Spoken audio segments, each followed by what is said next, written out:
É a vós, Senhor, que eu dirijo a minha prece e de manhã já me escutais. Desde cedo eu me preparo para vós e permaneço à vossa espera. Graça e paz, cara amiga, caro amigo que acompanha diariamente a nossa meditação sobre a Palavra de Deus no Santo Evangelho, a Palavra de Deus na Santa Liturgia, nesta terça-feira da 26ª semana do Tempo Comum. Como você já sabe, no calendário da Igreja, hoje a gente celebra São Vicente de Paulo, porém, no calendário antigo da Igreja, até antes da Reforma Litúrgica de 1969, que depois se concretiza nesse missal de 1970, no calendário da Igreja está lá, era fixada hoje a festa de São Cosme e São Damião. E na cabeça do nosso povo, hoje, portanto, é dia desses dois santos que são mártires do cristianismo, mas que, porém, eles são muito mais lembrados pela sua profissão, por aquilo que eles fizeram, não é? Médicos que eles eram e tinham uma características anagiroi, eles são lembrados, são médicos que não recebem prata, que não recebem dinheiro por aquilo que eles faziam, era um tratamento que era gratuito, um tratamento que era feito por causa do amor que eles tinham ao Evangelho de Nosso Senhor Jesus Cristo, era, portanto, uma forma de querer servir ao irmão e à irmã. Então lembramos esses dois santos no dia de hoje, mas lembramos o santo que hoje é celebrado, não é? São Vicente, que é um sacerdote, cria a chamada Congregação da Missão. Ele vai se dedicar ao serviço missionário e ao serviço dos pobres. Quantos são os vicentinos que talvez você conheça pelo Brasil afora, pelo mundo afora, nesse serviço de caridade e de amor ao próximo, assistência aos órfãos, assistência às viúvas. Os vicentinos são muito conhecidos. E também é muito conhecido o Beato Ozanam, não é? Que também tem um engajamento social muito grande. Portanto, esse santo de hoje é um santo que nos remete à responsabilidade social, como o Cosme e Damião também, não é? Nos lembra a responsabilidade social do cristão e da cristã no mundo, no lugar onde ele está presente, para fazer com que a verdade do Evangelho possa se expandir sempre e cada vez mais. Nós estamos lendo o Evangelho de Lucas, no capítulo 9, esse Evangelho que, como a gente diz, é um Evangelho decisivo dentro do modo de organizar o Evangelho de Lucas, porque justamente vai nos mostrar Jesus a partir de agora, caminhando para o desfecho do seu Evangelho. Vimos como ele anunciou, pré-anunciou a sua morte, a sua ressurreição, e agora ele começa a caminhar para Jerusalém, é a viagem definitiva. Nós encontramos no Evangelho de Lucas alguns momentos de viagem de Jesus para Jerusalém. Encontramos quando ele tinha 12 anos, que vai com seus pais para o templo, que é a memória, recordando a iniciação cristã de Jesus no meio da comunidade do povo de Israel, a festa do Bar Mitzvah, quando o menino completava 12 anos. Vimos este momento ali e agora Lucas mostra esse momento definitivo. Lucas recebe o Evangelho pela pregação do apóstolo Paulo. Na carta de Paulo aos Gálatas, Paulo vai lembrar que, chegada a plenitude dos tempos, Deus enviou o seu Filho, nascido de uma mulher, nascido debaixo da lei. Então, portanto, Paulo apresenta o momento da encarnação do Verbo como um momento definitivo dentro do tempo, dentro da história da humanidade. O Evangelho de hoje começa com Lucas dizendo assim: estava chegando o tempo de Jesus ser levado para o céu. De novo, esse tempo que é colocado aqui como esse tempo da sua plenitude. Sim, se é verdade que no momento da encarnação, quando o anjo Gabriel, o mensageiro de Deus, chega à porta de Maria, bate à sua casa para lhe dar a grande notícia, e ela acolhe a mensagem do anjo, acolhe Jesus, dando no seu corpo hospedagem à palavra de Deus, e por isso, como vai dizer o evangelista João, o verbo de Deus se faz carne e arma a sua tenda no meio da gente. Então Maria acolhe, Maria é o modelo da acolhida, é o modelo da da hospitalidade, de quem diz sim quando, na hora que chega o tempo na sua plenitude, ela abre as portas do seu coração, as portas da sua casa e Jesus pode entrar. Aqui agora nós vemos que Lucas apresenta também um momento de tempo que está chegando. Que tempo? O tempo de Jesus ser levado para o céu. Mas o que é que vai acontecer aqui agora? Vai acontecer a mesma coisa que aconteceu em Nazaré? Alguém vai abrir a porta para o verbo de Deus, ele vai poder entrar na nossa história. Diz aqui o Evangelho que quando chegou esse momento decisivo, né, Lucas diz, chegando o tempo de ser levado para o céu, Jesus tomou a firme decisão de partir para Jerusalém. No momento da encarnação, a firme decisão de Deus é de entrar na história. Agora, quando vai chegando esse momento da paixão, da morte, da ressurreição, Jesus toma essa firme decisão de ir para Jerusalém. Agora, tem uma coisa aqui que é interessante, porque Lucas é um médico. Lucas é um médico e certamente Lucas assistiu intervenções cirúrgicas ou fez intervenções cirúrgicas, porque uma das práticas que tinha antigamente era uma espécie de sangria, né? Fazer punções para o sangue jorrar, etc. E assim fazer curas. E sem anestesia, é claro que o pessoal fazia certas misturas com vinho, com bebidas que um pouco deixava a pessoa meio zonza, né, para sentir menos dor quando se precisava fazer intervenções cirúrgicas. Mas uma coisa que se fazia também, você já viu isso em filmes, etc, né? Às vezes pega um pedaço de pau, uma madeirinha, bota na boca da pessoa, ou então pega pano e morde ali para poder suportar a dor. Então, para poder suportar a dor, a pessoa precisava cerrar os dentes. E na medida que a pessoa cerra os dentes, endurece o rosto. Né? Concentra a atenção toda aqui e o médico fazia a intervenção. Lucas diz aqui na língua grega, o que ele diz assim, é que Jesus endureceu o rosto e foi para Jerusalém. Como que estringe os dentes, toma uma decisão forte e vai para frente. Porque não era fácil o que Jesus estava para fazer. Ele tinha anunciado a sua paixão, ele tinha anunciado a sua morte, ele pronuncia a sua ressurreição. Mas não podemos pensar que isso é uma coisa tranquila, alguém vai morrer, você está falando. Não.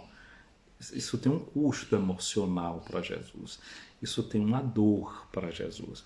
Então, na hora dele tomar essa decisão de dizer, é agora, é a hora do vai ou racha, a decisão foi forte, a decisão foi dolorosa, ele precisou endurecer o rosto. Agora tem uma coisa aqui que já é muito interessante a gente dizer, Jesus endureceu o rosto para ir para Jerusalém, para enfrentar o seu destino, que era um destino de morte, mas Jesus não endureceu seu coração. Nós vimos ontem, né, que o João estava dizendo lá, porque nós encontramos uma pessoa aí que estava expulsando demônios em teu nome e a gente proibiu porque ele não te segue junto com a gente, né? Se colocou como critério. E Jesus disse, olha, quem não está contra vocês está a favor de vocês. Mas agora, o que é que acontece quando de fato a gente se esbarra com alguém que é contra a gente?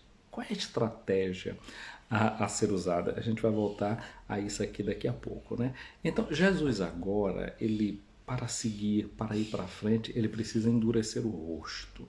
Mas como eu estou dizendo, ele não endurece o coração. Porque ontem, quando ele sentiu no meio dos discípulos uma posição assim dessas, do coração que estava se enrijecendo, ele logo tenta de alertar e de mostrar que o coração da gente não pode se endurecer.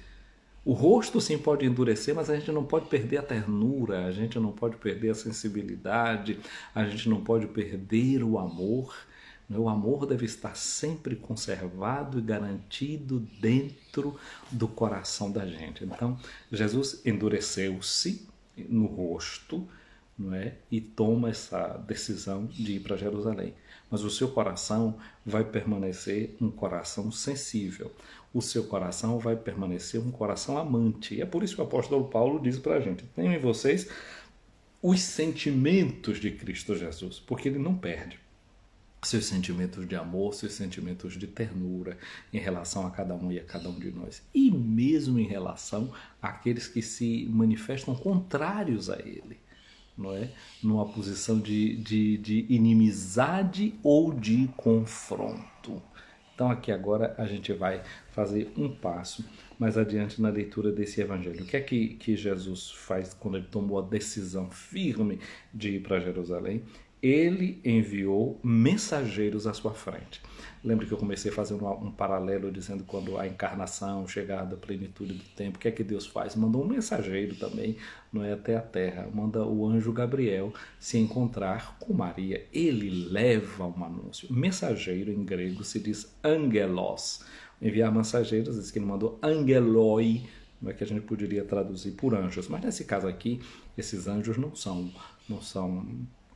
seres espirituais. Se estamos falando assim, seres espirituais, porque nós seres humanos somos seres espirituais, mas está falando de gente concreta. E aqui agora me faz pensar numa frase que dizem que é de Fernando Pessoa, eu encontrei, porém citada por um bispo italiano, Don Tonino Bello, não é, bispo de Molfetta, já faleceu no ano 90, era um homem, um grande defensor da paz.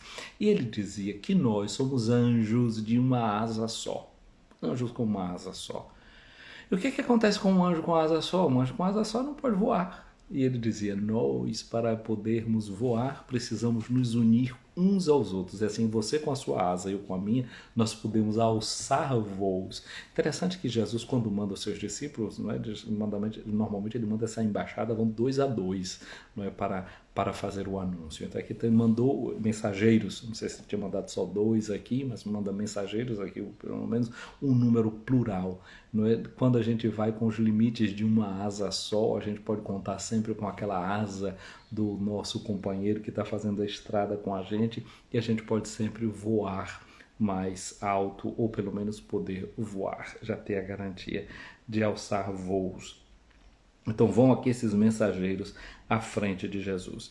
Estes, diz Lucas, puseram-se a caminho e entraram num povoado de samaritano para preparar hospedagem para Jesus. Entra num povoado de samaritano. Nós conhecemos, nós já sabemos que entre samaritanos e judeus há uma grande rivalidade. Você lembra do capítulo 4 do Evangelho de João, o encontro de Jesus com a samaritana? Jesus pede um copo de água para ela e ela diz, mas como é que você, sendo judeu, pede água a mim que sou samaritana? E a gente sabe que havia ali essa grande dificuldade. Os judeus consideravam os samaritanos como hereges. E então Jesus vai agora bater a porta destes que são hereges para pedir uma hospedagem. Jesus não acha que ele não possa bater a porta deles. E não sustenta aquela que era a inimizade do seu povo. Não compra essa causa beligerante do seu povo. Não vê os samaritanos como inimigos. Ele dá aos samaritanos a possibilidade de se comportarem como amigos, realizando aquilo que é típico do pensamento oriental, que é de oferecer a hospedagem. Nós conhecemos a carta aos Hebreus, e como na carta aos Hebreus se faz memória daquilo que aconteceu com Abraão, não é que diz assim, por ser capazes de dar hospedagens, não é? Esses nossos pais na fé acolheram anjos na sua casa. Os samaritanos aqui agora vão perder uma grande oportunidade, que era a oportunidade não simplesmente de acolher anjos, de acolher mensageiros divinos, mas de acolher o próprio Verbo encarnado, o próprio Deus vivo na casa deles. Então, Jesus não carrega no seu coração os nacionalismos do seu povo. Ele não pensa com as mesmas categorias do seu povo. Ele manda pessoas para pedirem, mensageiros para pedir hospedagem entre os samaritanos. O problema estava também do lado dos samaritanos, que carregavam com eles esses mesmos limites. Eles nutriam esse espírito de rivalidade. E não o receberam, pois Jesus dava a impressão de que ia para Jerusalém.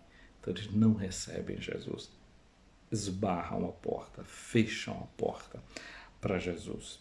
Infelizmente, Jesus não pôde ser acolhido ali por aqueles samaritanos. Eles são contrários a Jesus, se manifestam opositores a Jesus. E agora, diante desta oposição, desta contrariedade, como é que Jesus se comporta? Mas antes de ver o comportamento de Jesus, vamos olhar o comportamento dos discípulos. A minha amiga, meu amigo, você já sabe que eu não sou samaritano, né? Você sabe que eu sou baiano. Sou o padre José Raimundo dos Santos, sou da Diocese de Amargosa, na Bahia, e é para mim uma alegria estar meditando com você aqui, essa palavra de Deus, essa palavra do Evangelho. E quero pedir a você uma coisa, viu? Curta as nossas lives, curta essas nossas transmissões, comente, mande para outras pessoas. Você sabe, eu também tenho um canal no Facebook, que é o canal Padre José Raimundo, escutando a palavra. Tem também lá a minha página do Facebook, Tua Palavra Lâmpada para os Meus Pés, e o meu próprio perfil lá no Facebook, onde a gente também vai postando essas coisas. Me siga de um lado ou de outro, curta aquilo que a gente vai produzindo, porque esses algoritmos da internet, eles podem se comportar como bons mensageiros e chegar até uma outra pessoa e despertá-la para vir aqui assistir as coisas que a gente vai produzindo, que a gente vai postando. Muito bem, mas olhemos agora para a reação de Jesus. Qual foi a sua reação agora quando eu interrompi o vídeo para falar dessas coisas? Eu queria ter visto a sua cara, eu não pude ver como foi que ficou endurecida, ficou armada, ficou alarmada. Bom, olhemos aqui agora para Jesus se comportando concretamente diante de uma oposição, diante de alguém que não abre as portas para eles. A primeira reação vem da parte dos discípulos, e dois deles, que tinham um apelido de Boanerges, que significa filho do trovão, que são Tiago e João, eles fazem uma pergunta para Jesus. Senhor, queres que mandemos descer fogo dos céus para destruí-los? Muitas vezes, quando a gente tem as inimizades da gente, as dificuldades da gente, a gente quer que Deus compre o partido da gente, que Deus compre a briga da gente, que Deus se torne inimigos daqueles que nós elegemos como inimigos. E a gente pensa que diante de uma oposição, a única solução que muita gente vê é a destruição dos opositores, é a destruição daqueles que se manifestam contrários a gente. Tem gente que quer destruir. Não pensa como eu penso, não tem a mesma mentalidade minha, não defende as minhas causas, então vamos destruir essas pessoas. A gente conhece isso na história da humanidade, um processo de destruição feito em movimentos nacionalistas, não é? Como foi o fascismo, como foi, por exemplo, também o nazismo, não é, que imperou por aqui na Europa. São nacionalismos. Assim como havia esse espírito nacionalista no povo de Jesus, na parte também do povo samaritano, e que a gente vê que está ressuscitando de novo, sendo suscitado no mundo. Então, esses sentimentos, né, como é pesado a gente ouvir um discípulo de Cristo dizendo assim: queres que mandes que desça fogo do céu para destruí-los? Há discípulos de Cristo que continuam no dia de hoje com esse mesmo discurso de querer a destruição. É bom que os discípulos se transformaram. Esse João e Tiago, né, que a gente está vendo aqui, fazendo esse discurso, Tiago vai ser o primeiro que ele vai ser eliminado, vai ser martirizado. É o primeiro apóstolo que se torna mártir por causa de Cristo. João vai ser o último dos apóstolos a morrer. Depois ele faz a experiência profunda e só vai ter uma coisa para dizer: Deus é amor. Ele faz essa experiência de que Deus é amor. É até bonito, a gente canta esse refrão que vem dele: Deus é amor, atreve-te a viver por amor. Deus é amor, Ele afasta o medo. Deus é amor, atreve-te a viver por amor. Deus é amor, Ele afasta o medo. João saiu dessa onda aí, dessa vibração. Você lembra de ontem, né? Que eu dizia que eles entraram em uma certa lógica, em uma certa cogitação de saber quem dentre eles era o maior. Olha esse espírito de competição, o que é que faz? Chega um momento em que, quando se confirma que o outro, ele está preocupado, quem é o maior entre nós? Sentir que é maior entre nós. E quando a gente olha para fora para fora. O risco qual é de alimentar esse tipo de pensamento? É que a gente vai querer destruir o outro. É que a gente não vai querer permitir que o outro exista, que o outro esteja ali, que o outro possa viver. Eles foram curados dessa doença. Jesus, o que foi que ele fez? Jesus, porém, voltou-se e repreendeu-os. Eu comecei dizendo que Jesus tomou a firme decisão de ir para Jerusalém, que o texto significa, em linhas muito concretas, que ele endureceu o rosto, e eu dizia, Jesus endureceu o rosto, mas não endureceu o coração. Mas agora o rosto que ele volta para os discípulos é esse rosto endurecido, e os repreende, porque essa não pode ser a lógica do Evangelho. Agora, qual foi a estratégia de Jesus? Qual foi a decisão de Jesus? Não, ele sabe que ele não pode destruir quem se opõe para ele. O que é que Jesus faz? Eles partiram para um outro povoado, ou seja, eles foram além. Então, a estratégia de quem segue Jesus, quando encontra a oposição, quando encontra a porta fechada, é ir além, é ultrapassar as barreiras que você encontra diante de você. E é isso que a gente quer pedir no dia de hoje, essa graça de ir além, a graça de ir adiante, de não ficar ali diante da porta que se fecha diante da gente. É continuar o caminho. Ele tinha tomado a firme decisão de ir para Jerusalém. Não podia ficar ali parado naquele lugar em que encontrou a primeira dificuldade. É não perder o horizonte, é não perder a meta, é saber para onde é que a gente está indo, para onde é que a gente está se encaminhando. Então, quando se tem a certeza de onde se vai, você não fica detido pelas dificuldades que vão aparecendo no meio do caminho. E é isso que nós queremos pedir a Jesus no dia de hoje. Senhor Jesus, dá-nos a graça de ir além. Dá-nos a graça de não ficarmos parados, paralisados diante da porta que se fecha. Livra o nosso coração de toda tendência a eliminar aqueles que nos são contrários. Que a gente não queira nunca que tu, como Deus e o teu Pai e o teu Espírito Santo, entre nas nossas lógicas de vingança. Tira de nossa boca e de nossos lábios todo discurso violento, toda forma de destruição do outro. Ajuda-nos a viver na comunhão, no respeito ao outro. Ajuda-nos a sentir que o outro tem direito a continuar vivendo, mesmo quando ele é oposição a nós, mesmo quando ele não pensa da mesma forma que nós tenhamos a tua lógica radicada em nosso coração, Senhor Jesus. Ouvi, Senhor, a minha oração, chegue até vós o meu clamor. Minha amiga, meu amigo, o Senhor esteja acima de ti para te proteger, à tua frente para te guiar, atrás de ti para te defender, do teu lado para te acompanhar, dentro de ti para te abençoar. Que a bênção de Deus Todo-Poderoso, o Pai, o Filho e o Espírito Santo, desça sobre ti, minha amiga, meu amigo, e permaneça para sempre. Amém. Gente amiga, meu abraço aqui para a Odaleia, que acompanhando a nossa live, para a Aline, para a Conce Silva, um abraço.